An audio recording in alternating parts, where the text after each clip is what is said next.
All right, guys. So today we have a very, very, very special edition of the show as we're going to tell the story of Mr. Dustin Clark and Mr. Jeremy Story, two parents who dared speak out against their school board and their alleged corruption.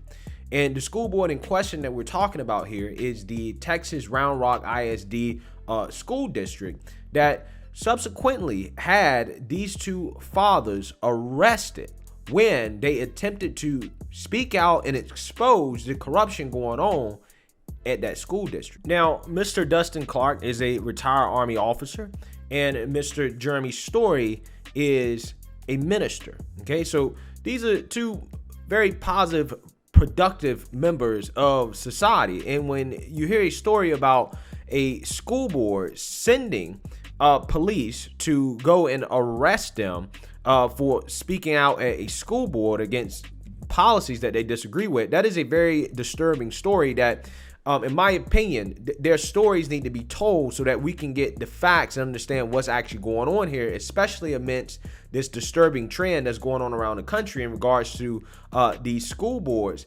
implementing these policies that parents don't agree with. And the FBI coming out and labeling these parents who speak out against these school boards as domestic terrorists. So again, I thought it was important to tell their story. So that is the reason why I have brought them on today to do an interview with them and to let them tell the facts and what happened in the story and what their goal is. Because for them, it's not about them. It's about the students. It's about our schools. It's about restoring power back to our parents in regards to our kids' education. So without further ado, I want you guys to listen to their shocking but very, very serious story. Take a listen. All right, guys. So we have a special edition today of the show. As I brought on two very, very, very special guests that were the subjects of a story that I did probably maybe a month ago about the Texas Round Rock ISD school district. And these two parents who got arrested because they happened to speak out at a school board meeting about some of the policies and the things that that school board is trying to implement that they didn't agree with. So they reached out to me to talk about their story and to tell you guys their perspective. And I thought it was interesting to get to know them and to listen to them and to present to you guys their story. So without further ado, I want to welcome Mr. Dustin Clark and Mr. Jeremy Story. How you guys doing? Doing very Good, well. Greg. Thanks for having us, Greg. Awesome.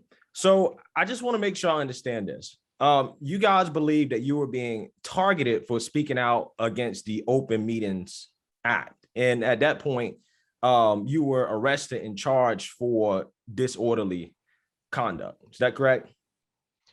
Yeah, that kind of sums it up. And I think I did want to just make sure that because there were a couple of news stories that got a couple of the details, just minor, major, whatever, however you want to look at them.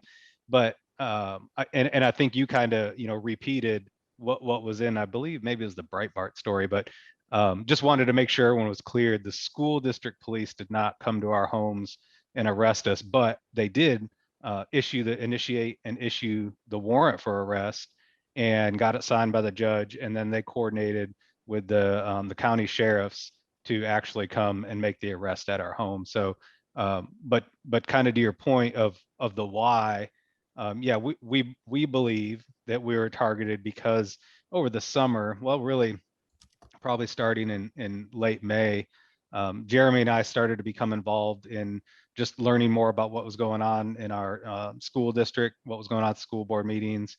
We learned about this new superintendent search. They were going to hire a new superintendent, and so Jeremy and I started talking to different community members who were mentioning a number of concerns with the process, concerns with the skills and qualifications of this guy. And so we just really started digging in, getting engaged, getting involved, and communicating with different board members. And some of them, more transparent than others, and organized, some other parents who were concerned to go to these board meetings and, try to speak up about our concerns. And along the way, it came about that there was some allegations of assault committed by the superintendent against a woman that he was dating on the side. In addition to his marriage, he's married and has children. And it turns out from what this woman was alleging was, that he got her pregnant, and then when she told him, he wanted her to get an abortion. She didn't want to do that. She didn't believe in that. She wanted to, she was going to accept the consequences of her actions. And he got, I guess, very upset about this, and then eventually went over to her home and assaulted her. And Jeremy was kind of at the tip of this, so I don't want to go too much into detail on this, because Jeremy was at the tip of this, kind of investigating this and understanding what really happened. And he was also the first one to contact the board via email to try to address this and ask, hey, this is what I'm hearing. I've talked to this woman. Here's the allegations. What would you do about them? And then in August, he was the first person to begin to try to speak about it during one of the board meetings. And that was the meeting where he was, and maybe you've seen the video, where he was actually drug out of the boardroom by police. And then in September, they restricted the seating in the boardroom, what typically has a 375 max capacity. They normally have about 100 to 105 chairs, or 100 to 150 chairs in there, but they reduced it down to 18. That's 1-8 from the normal 100 to 150 chairs to 18 chairs. And it was this kind of systematic, we kind of saw this kind of tightening of trying to, I don't know if I like the word oppress, but really kind of restrict and suppress, the community and suppress the optics. They knew these things were coming out. We were starting to speak up against, they wanted to institute a mask mandate, which went against the Texas governor's order that said that schools could not mandate masks. So they were going to, break the law and go against that. So there were a lot of parents speaking against that. And so things just kind of kept escalating. And then, like I said, in September, there were 18 chairs. And I got into the meeting before they decided, okay, we've got the 18 chairs filled. And then I believe it was the superintendent, because the police actually, in the chain of command, they fall up under the superintendent. They answer to the superintendent. But two police officers blocked the doors to the board meeting room. It would not let any more of the community in. And Jeremy was one of those community members. There's about 20 or 30 of them, wanted to get into the meeting. They wouldn't answer why they were blocking the doors. They just weren't letting people in. And so the meeting kind of, was kind of crazy in the beginning. Two of the trustees, two of the conservative trustees were asking, hey, what's going on? Why are we keeping the public out? And then somebody mentioned, oh, this is due to COVID. But it wasn't being implemented anywhere else in the school district. It wasn't. And so one of the board members said, well, has this been documented somewhere? Like, where is this policy? We're not aware of this. This wasn't, we haven't had this policy before. And so there was a lot of tension back and forth between the board members. Eventually the meeting continued, and those two board members decided to leave the meeting because they believed that keeping the community out was potentially breaking the Texas Open Meetings Act that requires that parents have complete access to these meetings. And so shortly after they left, the board started to talk about voting on a tax rate, which they had on the agenda given the proposed tax rate, and they were just supposed to vote on it. But then they began talking about that they had 3,000 less students than they had anticipated at the beginning of the year, which created a $30 million shortfall. So rather than just vote on the tax rate they had, they started to talk about raising that rate. And it was at that moment, I just couldn't be quiet anymore. And I said, hey, you have to stop this meeting. You're keeping the community out. You're talking about raising the taxes above the rate that you have listed here on the agenda. You need to stop if you're not going to let the community in. And they gave me a warning that if I didn't stop talking, they'd have the police escort me out. And I said, something, I'm paraphrasing here, but something to the effect of, well, I'm not going to stop. You need to let the community in. You're talking about raising their property taxes. And so then they had the police escort me out. And then they went back inside, the police officers did, and I left the meeting. And then it was 3 days later that the police showed up to both Jeremy and I's house at the same time, same day. And we know it's same time, same day, because after I got processed and booked in, Jeremy came walking in the door about 5 minutes later. And so kind of this clandestine sting operation, like we were some, drug cartel where they had to send 2 squad cars to each of our houses, and 4 police officers. And Jeremy's got a little more detail. His his was a little more of a different situation when they got to his house. I happened to answer the door, and initially he didn't, because he didn't know who was behind the door. He just he didn't have a window to see it initially. But yeah, so that's I kind of went the long way around it, but I wanted to give the listeners some context that there were a number of things that kind of escalated over the summer in terms of the hiring of this superintendent. And then shortly after he started, which was in July, there was the allegations of assault. Jeremy and a few other community members started to ask the board via email, hey, what are you going to do about this? Then Jeremy was the first person to publicly try to speak about it. He was taken out of that August board meeting. And then in September, I was taken out for trying to get them to adhere to the Open Meetings Act. And then 3 days later, we were both arrested. But Jeremy was arrested for the incident in August. So his arrest was actually a month, almost a full month past the time of the incident. And so it was interesting to see that they used a lot of resources and planning to make this arrest happen, where if the thing that Jeremy did was so serious, why did they wait over a month to arrest him? And if what I did was such a serious thing, why didn't they arrest me there on the spot? Why did they wait 3 days later? And it really comes down to what Jeremy and I believe was, it was some intimidation to make us not want to come back and speak up about these things, but also to intimidate the rest of the public. That same day of the arrest, the board, the other 5 board members, well, the board president, I should say, also published a resolution of a litany of censures, of items to censure those 2 conservative trustees. So I think what they saw that these 2 conservative trustees had a number of folks, constituents supporting them in the area. They saw Jeremy and I as kind of leaders of some of these parents and kind of organizing these parents to come and speak up. And I believe they thought to themselves, well, we're just going to try to kneecap these 4. We're going to try to kneecap these 2 conservative trustees who are speaking out for the rule of law, who are speaking out for parents and students. And then we've got these 2 fathers over here who are also trying to expose us. And so we're going to try to kneecap them, and that'll intimidate others into not coming back and speaking. And I don't want to speak for Jeremy, but I know him and I have done a number of kind of interviews like this, and this is kind of what we both believe that this was why they did this. You want to add to that, Jeremy? Go ahead. Yeah, I would agree with what Dustin said. I mean, it's that simple.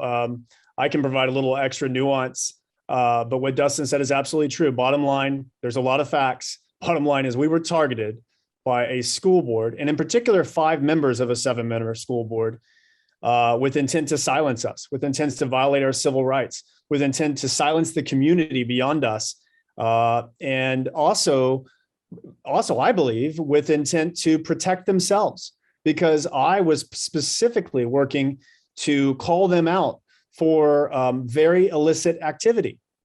And that involves violating the Open Meetings Act, having discussions behind the scenes to hire the superintendent, and then having said superintendent have allegations against him shortly thereafter for assaulting his alleged his girlfriend, who's not alleged. He's agreed that she's his girlfriend. Both of them have agreed on that fact.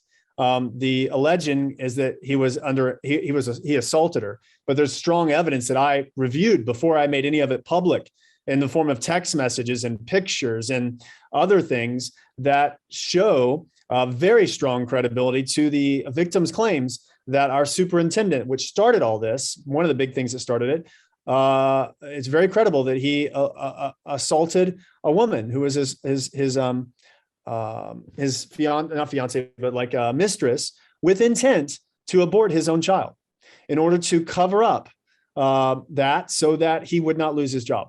How do we know that? Because he said so in text messages that I reviewed, that I believe are his, is to the best of my knowledge, to the best of my investigation. They were from him to the victim, and he basically encouraged her to get an abortion. She said, no, I don't want to. I've prayed. I've asked God about it. She's a Catholic high-level educator. They met each other at a high-level educator convention.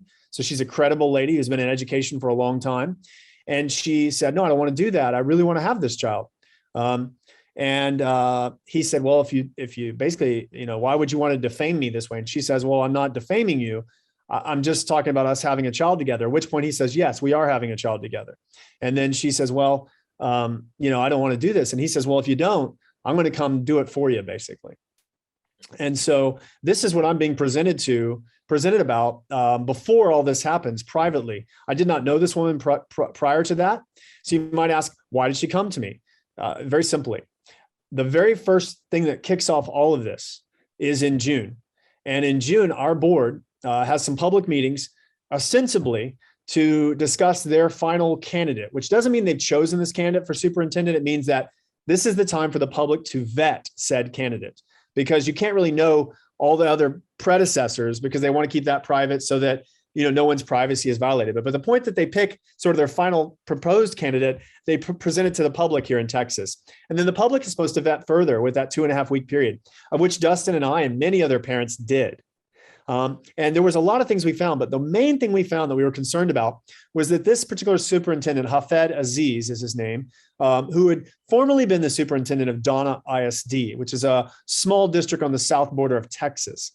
Then in that district, there was evidence, video evidence, and actual written evidence that I've seen of a restraining order that he issued against a 68-year-old or so Hispanic grandmother, basically because she was opposing a friend of his.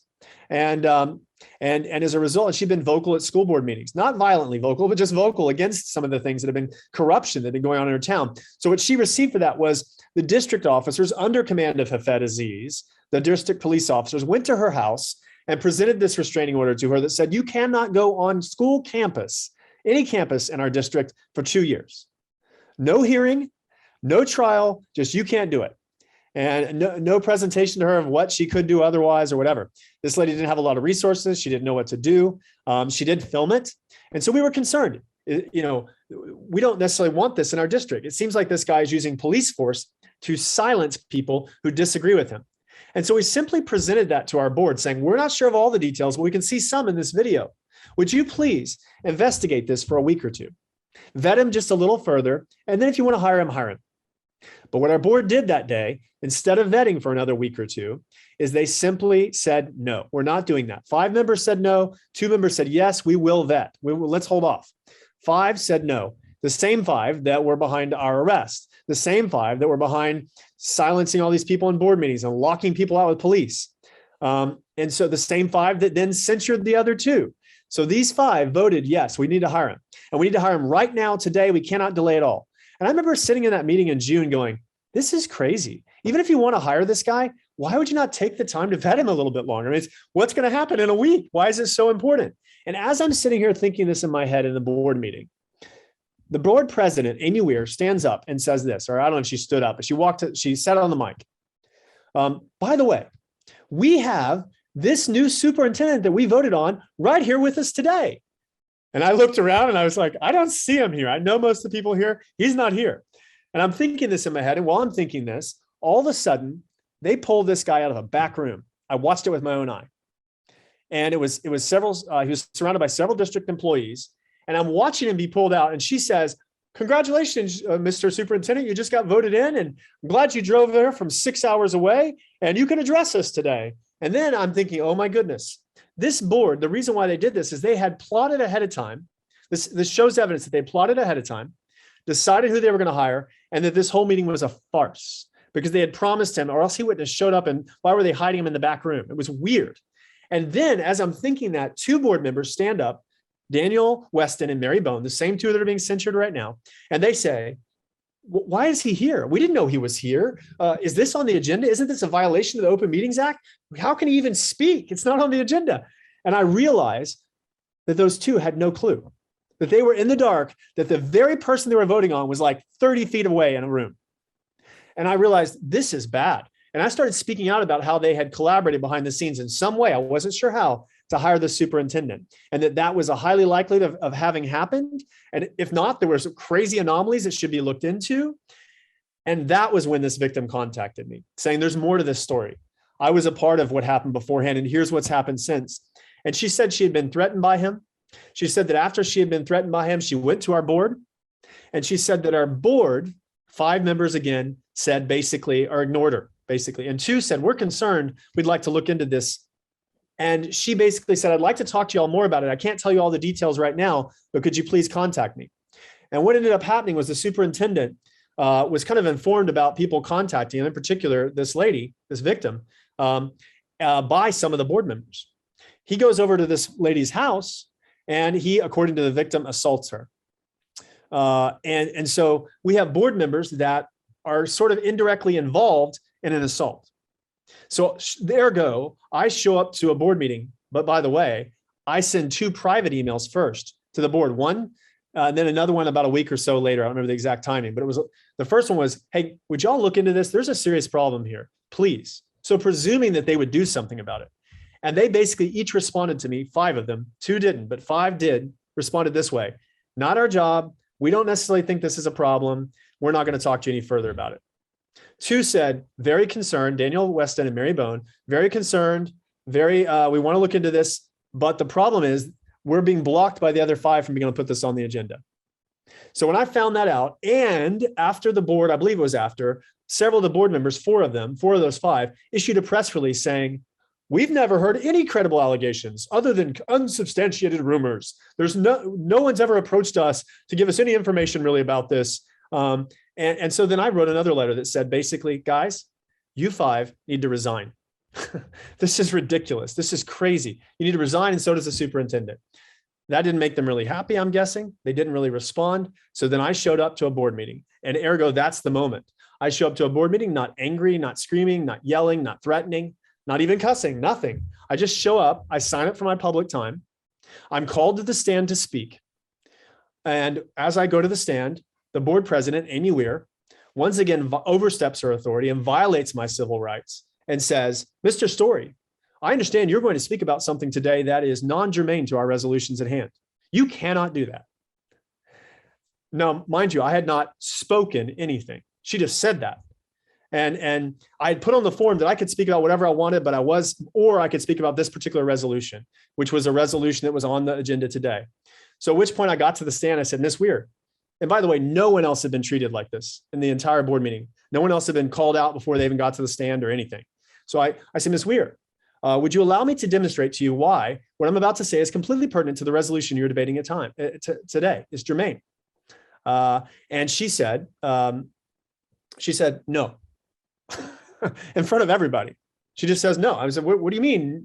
So I said, Mr. Weir, are you saying that you don't want me to demonstrate to you and speak? You don't want to hear me speak? And she says, well, no, I mean, yes, I mean, no. And so when she gave me permission, I said, oh, great. Thanks to you for your permission. I'm glad you can want to hear me speak. And I began to speak.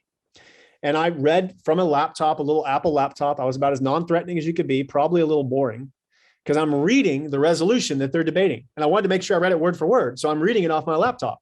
And I'm the only person, I think, the only person out of all the people that spoke that night that quoted the resolution, that actually dealt with the specific resolution at hand. And it was all about public safety. It was all about oversight of the superintendent, about 98% of it, I would say, or even 85. I don't know. It was 2 pages of it, all but about the last 4 sentences were about public safety and oversight of the superintendent.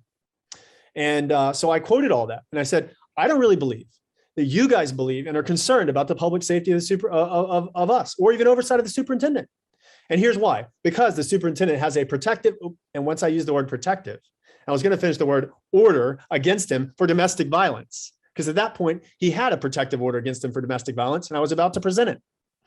And I got the word protective out, and she bangs her gavel, yells, "That's inappropriate. You can't say that," and calls the police from the back of the room to grab me by either arm and drag me out of the board meeting.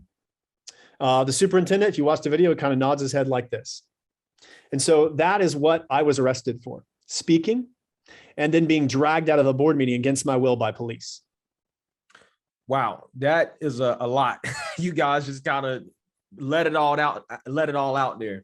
So I want to talk about this whole superintendent thing, because to me, it sounds like when you went in there to actually speak up and to say, hey, we need to talk about this stuff that, he's being alleged of doing. It sounds to me like they already knew what you were going to say. You think so? I do. I mean, I don't know, Dustin, what about you? Yeah, no, especially in Jeremy's case, because like he said, he had been one of the first to email the board members to tell them, hey, this thing's going on. I understand. It's my understanding you know about it, and what are you doing about it? And they're not doing anything about it. And then I had spoke before at different the couple of previous meetings, so they kind of knew my name, knew who I was. They knew Jeremy, knew his name, and then we had been emailing them about this. So they knew who we were, and they knew that in recent months, Jeremy and I had been organizing with concerned parents on some of these issues with the hiring of the superintendent and then the allegations. And so they knew, they'd seen enough of us, they'd seen enough emails from us, they'd seen emails that we had written and shared with friends, and some friends would kind of take some of this almost like a copy paste and say, hey, yeah, I'm concerned too, and I feel this way too. And so I think they knew, they knew what we were doing. They knew that we were going to expose this. And so like Jeremy said, if you kind of watch the video of when he was taken out, he didn't get much out, and you see the superintendent and or the board president kind of nod as though they had already talked about this, that they had already coordinated for, when either of these guys gets up, and if anybody starts to talk about the superintendent's protective order, which he still has a restraining order for domestic assault on him right now, and is still the superintendent, making $350,000 a year, plus I think it's a $600 a month vehicle allowance, plus a $200 a month phone allowance. So he's raking in all this money, and he's in charge of teachers. Most teachers, not all, but most teachers are women. He's in charge of many women, hundreds of women, and 45,000 children, and he has a restraining order on him for domestic assault. And those 5 board members continue to, I don't know if they're covering for him or it's self-preservation because they voted for him. Either way, it's not good. But yeah, we believe that they knew, because they knew us enough, and they knew that we'd been asking questions. They knew that we'd been trying to expose what was going on, and they just weren't going to have it. Yeah. So let's go back to that moment where it sounds to me like you guys tried to say, hey, we need to investigate this superintendent before we actually have a vote, right? From me listening to Jeremy's story, it sounds to me like they already kind of decided what they were going to do, and it did not matter what the public had to say about it or the other 2 conservative board members had to say. Is that correct? Worse than that, they had collaborated without those other 2 board members. Yeah. And that's a violation of the Texas Open Meetings Act, which says you can't really have private board meetings that don't have everyone a quorum, have everybody else present and not publish it. It's designed to create transparency in government and to prevent this very problem that we're facing today. And in fact, according to the victim, there were other things that even went on behind the scenes that where board members were prepping this guy in advance. So this is not good. And so it was worse than just keeping them ill-informed, the other conservatives. It was that they were actually collaborating outside the meeting. That's what the evidence seems to show, according to what I believe. Yeah, because to Jeremy's point, he kind of mentioned it earlier, Greg, to have the superintendent there, the superintendent had to drive 6 hours from, the very south tip of Florida. It's a border town down that way, Brownsville area, down at ISD. Nobody drives 6 hours unless they know they're going to get voted in, right? If I'm coming to be announced for a job position, I'm not coming because there's a chance I'm getting the job. I'm going to drive 6 hours because somebody's already told me I'm getting the job, right? So and again, this is nothing that we can prove right now, black and white, but when you look at all the circumstantial kind of evidence, guy drives 6 hours, 5 of the 2 that vote for him knew he was going to be there, and the 2 that voted to not hire him didn't know. 1 + 1 is 2. I mean, I think the circumstances kind of speak for themselves, that those 5 board members, whether they all met together or they did it through text message, phone call, I don't know how it was done, but the 5 knew how they were going to vote. And then they knew that he was going to be there. They helped district staff coordinate to make sure he was there. Also, I think Jeremy left this part out. Within minutes, I think 5 or 10 minutes of him being presented, the district posted a video on their website and on their Facebook page of him saying how excited he was to be the new superintendent, like a fully edited, fully produced video. So this was done ahead of time, kind of like a like a campaign acceptance speech. Mhm. It was highly produced, and it was done ahead of time. So not only did they coordinate ahead of time for how the vote was going to go and to get him there, but somebody went out of their way, the district staff or whoever, to help him produce a video accepting the position and how great and how thankful he was to be and how excited he was to be there to be the new superintendent. Yeah, so to me, I'm trying to understand. I understand why they would go out of their way to, basically not give anybody a real voice or say in the matter, considering the allegations. However, also considering those allegations, why do you guys think they were so gun ho about this guy? Because I'm pretty sure there were other candidates, but why this guy? Do you guys have any information or insights on that? That's the question of the hour. Mm-hmm. And so that is, you're asking, where's the smoking gun? What's their motive? Well, there's some motives in the sense of what they're doing right now, and what they've done since then, and that is to preserve their own selves, their own political careers. When they know that they could be put their way, they're playing a game with us, which is not a good game, and that is blame the other people for what you are actually doing yourself. And so now the motive is self-preservation, I believe, in part. Mhm. There also is a motive for the school district to not lose time and money. And I would also say that a lot of these people have key employment insurance policies, and there's some insurance policies that major insurers put behind these folks that if something goes wrong, they have to pay out and things like this. And a lot of times those are the same insurance companies who also set the bond rates for these school districts. And so in this case, it actually is both. And so if this board were to violate and have problems with the superintendent, it can then affect their future bond rates. And so that's an issue as well. Plus the fact that there's some link here between board members being aware but doing nothing about it, which makes them somewhat complicit in my mind. I'm not a lawyer, but in the assault itself, right? So that's an issue. Now, why did they originally hire him? That's a big question as to why they chose this guy as opposed to some of the other candidates. Yeah, it's a great question, Greg, and something many of us have been asking, and even in the beginning. So backing up to, I can't remember if it was the end of May or early June, but what they do is they announce that they have this lone finalist, and so like Jeremy mentioned earlier, they announced we've selected this lone finalist, and then in 3 weeks, we're going to vote to hire him or not hire him. So during that 3 weeks, many of us, including myself, I thought, well, I'd like to know, why did they hire this guy, right? And I didn't know, like Jeremy said, we didn't know who the other candidates were or anything about them. But I thought, hey, I'm just going to ask each of the board members. I'm going to email each of them individually and say, hey, can you help me understand, why did you hire this guy, and why did you what were the skills and qualifications, or why didn't you hire the runner-up? Just curious, right? And the two, and it's crazy that it's just these two conservative trustees that are the ones that are really just being transparent. But they responded, each of them individually, with real quantitative stuff. So saying, hey, these were his scores from, when he was a principal of this school, and these were the scores of the district he's at from when he got there to when he ended. They had all kinds of good, data and reasons for why the runner-up was a better candidate versus the one that the board was saying was a lone finalist. And the two trustees were saying that, this Mary and Danielle, they were saying, we've got some concerns about his skills and qualifications in comparison to the other guy.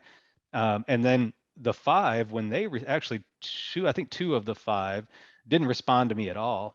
But the three that did, it was very just fluffy. Oh, we like this guy, and he's been a superintendent for 3 years. They couldn't really give real, like if I was looking at a resume, they couldn't really give me the skills and qualifications of why this guy was so much better than the other guy. And so that's really when I got concerned. And I think around the time that I also met Jeremy, when many of the community members were kind of coming together saying, hey, something isn't right here. Two of these trustees are saying that actually the guy that wasn't selected had better skills and qualifications. And the other trustees aren't really given a good reason for why. So unfortunately don't have a good answer for you, Greg, but it's something many in the community are wondering and we've not gotten the answer to. And I want to tag We on don't what know. he's saying right now, just on one to point it forward, since we're getting towards the end of the interview, and I know Dustin will cover this as well. We would say what needs to happen is an in-depth, unbiased investigation as to why. But here's the problem. So the TEA, which is a Texas Education Agency, which oversees school districts in situations where who else do you appeal to? There's some places you can appeal. One of them is the TEA. They've been doing an investigation. One of their disciplinary actions or initial steps is to put a monitor on a district, which means you have a person sent to the district that watches what's going on, talks to the board, says, hey, this is what decisions you should make. These are the boundaries you have. It's sort of a not ideal scenario, but it's sort of it is a disciplinary action, right? So our district has been assigned a monitor. They have been trying to find one. It's been difficult for them. So they finally announced they had one November 30th after what appears to be many months of looking, as best as we can tell. That particular monitor is, believe it or not, the same consultant that worked to hire this guy in our district. Wow. I'm not kidding you. It's not a hidden thing or anything. We've looked it all up. It's very clear. His name's David Faltese, and he's the same guy. So here's the deal. The guy who was supposed to, I guess, investigate this sort of thing, or could, and sort of out why did they originally do this, is the very guy that was part of hiring this guy. It was a consultant. So what we ask for is a complete independent investigation in depth into why these school board members did this, because as two citizens, we don't have the ability to do that. We're not police. But instead what's happening is our personal information, like our arrest warrants and all this stuff, our socials, all these things are being exposed and pushed out to the public. Meanwhile, the superintendent stuff and what he's going through, his lawyers are fighting to keep it all closed. And it seems to be more and more, that they're being successful at doing that. So his stuff gets protected and our stuff gets exposed, even though we didn't do anything wrong. Gotcha. So because we're coming to the end, I just want to make sure people understand exactly what you guys are trying to do, what your goal is, and what actions are you taking. So from a legal standpoint, what does it look like for you guys moving forward? And what is the actual goal that you're trying to accomplish here? Yeah. First of all, Greg, and I know, a lot of times when we tell our story, we're telling the story of what happened to Jeremy and I. But to boil all this down, Jeremy has, I forget, 7 kids? That's 7 correct. kids, right? I have 4. And we are, well, first, we're followers of Christ. So we're men of faith. And we believe it's our duty as men of faith to speak for the children and those who can't speak for themselves. And we believe that what we've been doing over the past few months is an effort to help protect children, protect our school district. Our kids are students in this school district. And if we don't do that, who does? It's no one's job to protect my children but me. And so at the end of the day, that's why we're doing this. In terms of the legal fight going forward, well, and back to the kind of the students thing, if anybody's interested in helping us with our legal fund as we fight back against the school district, they can go to riseforstudents.org, RISEFOR, the word students.org, and make a donation if you'd like to. Also on that website, there's a lot of good information, a timeline of events of how things have happened. So if folks, want to get a little more, or, they watched this and thought, man, some things didn't match up, I don't understand how the timing worked. Great little website that Jeremy put together for us that shows that. But going forward right now, so it's a Class A misdemeanor, our offense. The county attorney has been, I guess, reviewing the charges for the past little over 2 months. He had not decided to prosecute yet. However, I do believe he's meeting with our attorney today to let our attorney know what going forward looks like, whether or not they're going to prosecute or not. We should know more later today about that. But regardless of how those criminal charges go, Jeremy and I are also working with a couple of lawyers on a civil suit because at the end of the day, even if our charges get dropped, for us, it's not enough. We've got school board members and a superintendent that we believe are corrupt, or short of a better word, are not acting in an ethical way. There's plenty of misconduct going on, and we want them held accountable, because this is public school, not government school, and it belongs to the public. You know, we are the people, and we have a say. And so we're going to take this all the way, so that school board members and superintendents like these don't think that they can do this to parents and just get away with it, and that they don't have any repercussions. Because you've seen there's a trend right now where parents are finally waking up and speaking up at school board meetings, and the answer seems to be, many times, not all the time, that these school boards try to shut them down, rather than trying to have that conversation, that dialogue, and try to fix the things that the parents are saying are broken. They would rather just shut us down, shut us out, intimidate us, and arrest us. So we're going to fight it all the way. We're going to take it as far as we can take it. Yeah, and that's really what Dustin's saying is that Rise For, and it's FOR is the word, not the number, for riseforstudents.org. If people want to go there, none of that's going to us personally. It's all going to this legal fight, because we're not independently wealthy or whatever. So we're working together to fight this and fight the school district on behalf of not only us, but all the parents that have been falsely accused, both across our state and hopefully across the country, that we can establish precedent to show that this isn't always the case.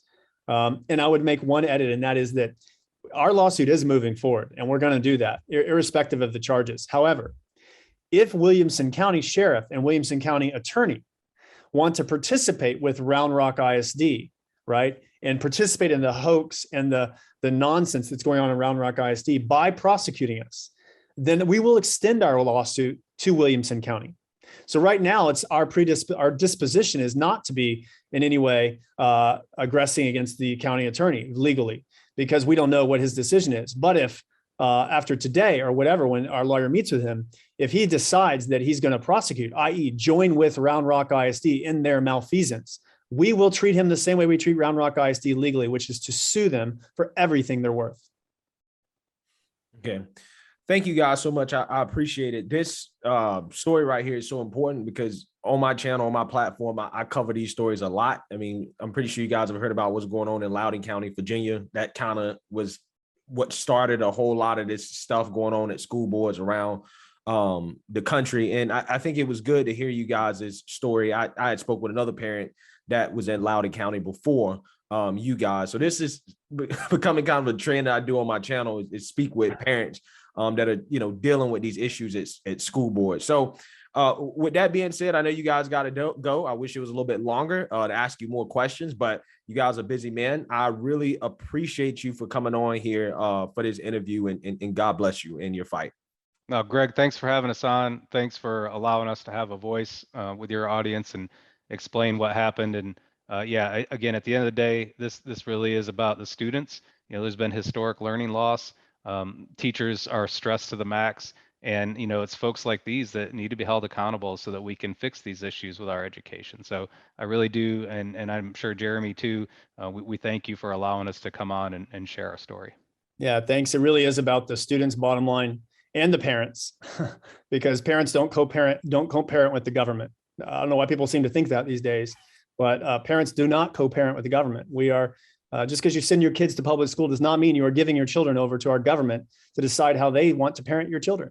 And so Dustin and I feel like we're fighting for that. And in fact, when we say we want to sue this district, what part of what I want to do with whatever comes out of that is leverage that for other parents, so that this can be shut down everywhere, because this is nonsense. This is not what our country was founded on. And I'm so sorry. I'm so sorry that you're having to do these shows with parent after parent that are basically saying to a school board, we disagree with you. And in response, the school board is leveraging police and whatever else, false information, defamation against these parents. I mean, this is not what our founders ever intended in our country. And it has to be stopped, because if we get to the point where the government can simply come after you because you disagree with some local leader, we are in a perilous position. So we have to fight. And so I encourage everyone to go to riseforstudents.org, FOR, riseforstudents.org, and join with us in making a donation of any size to that legal fund. And we'll go straight to the legal fund to fight this everywhere we can. Thank you, guys. I appreciate it. Thank you, Greg.